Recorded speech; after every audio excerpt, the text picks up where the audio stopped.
on around us. "We could go for a walk," Kira suggests, taking my arm. "On the river walk?" She's persistent. I'm starting to feel like a jerk for turning her down. "Sorry, can't. I'll take you home." I parked in a parking garage a couple of blocks away, so we set off down the sidewalk. I keep talking, mostly so Kira can't suggest something else for us to do that I don't want to. Once I've dropped her off at her apartment in River West, I let out a sigh of relief. I like women in general, and I'm usually a hell of a lot better at picking someone to have a fun evening with. I know it's a dick move, but instead of going straight home, I stopped by the Irish pub where I know my buddies Hart, Rico, and Gander are having beers. Just for one. I really do have a meeting with Paul in the morning.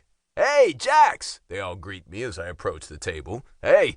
I pull out a wooden chair and drop into it. "How's it going?" "Excellent. Where's your hot date?" "Just dropped her off at home." I grimace and shove a hand through my hair. They all make a low sound of understanding.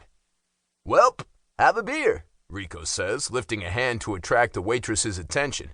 She speeds over with a big smile, and I order a Goose Island Belgian ale. The White Sox are playing the Royals on the big screen TV I'm facing. I check out the score. White Sox leading 5-3. "Ready for the wedding this weekend?" Hart asks. His name is Bryant Earhart, but we call him Hart or Hearts. We all groan. "I'd rather stay home with a case of beer, a bag of Doritos, and the remote control in my hand," Rico says. "I'd rather rotate my tires," Gander says. We all laugh. Rico sighs. Flowers, decorations, finger foods, frilly female clothing, missing sports on Saturday afternoons, so much fun. "Women love weddings," I say. "This girl I was out with tonight was trying to get me to bring her as my date." "Jesus, she doesn't even know Chucky and Molly." "I know," I shrug. "I don't get it." "She'd get to buy a new dress and shoes and cry during the ceremony," Rico says. We're so cynical. "Yep. If men planned weddings," I rub my chin, "they'd be different. Oh, hell yeah, we'd wear sweats and our old t-shirts and sneakers. Serve beers and pizza," I add. "We'd crack open cold ones as soon as the minister pronounces them husband and wife," Rico says.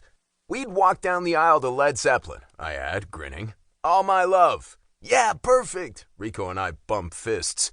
"And the reception would be a big party with beer pong and boat racing." I lift my ale in a toast as we all guffaw in delight at planning our dream wedding. "No speeches," I add. "Hell no."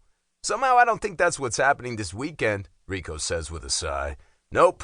But you know, Molly's pretty down to earth. It probably won't be crazy over the top with doves flying around and fireworks and a rose petal cannon." I nod. "Rose petal cannon? Is that a real thing?" Rico's mouth hangs open. "Yeah, I went to a wedding last summer that had that." "Jesus. But yeah, I can agree that's not Molly's style." Molly Flynn, the fiancée of our teammate Chucky, is a sweetheart. She and Chucky have been dating for a couple of years, so we've all gotten to know her pretty well. I feel like I know her better than most because we discovered a mutual love of trivia one night at a bar. We ended up on the same team and we were goddamn unbeatable. She's a school teacher, so she's smart and she knows a lot, as do I. So we started going to trivia nights together since Chucky hates it. "I trust there will be no crapping doves," I say again. "To Molly." I lift my beer and we all toast the bride, even though we all want to go to this wedding as much as we want to have our butt cracks waxed. Chapter 2. Molly. I am seriously going to vomit. All over this gorgeous dress that cost me a fucking fortune. I'm standing in the Metropolitan, on the 67th floor of the Sears Tower. Well, Willis Tower, but I don't know anyone who calls it that. I'm in a curtained-off area behind guests, seated in rows facing the big windows at the far end of the room. A pale runner lines the patterned carpet up the middle of the rows of chairs, candles and flowers bordering the runner. My mom and dad are with me, their faces lined with concern. "Are you okay, honey?" Mom whispers to me. "Fine." I grit my teeth and straighten my shoulders. Music wafts from the front of the room, the songs I carefully chose months ago for this occasion. Right now it's Don't Stop Believin', played by Vitamin String Quartet. Yeah, I stopped believin' last night.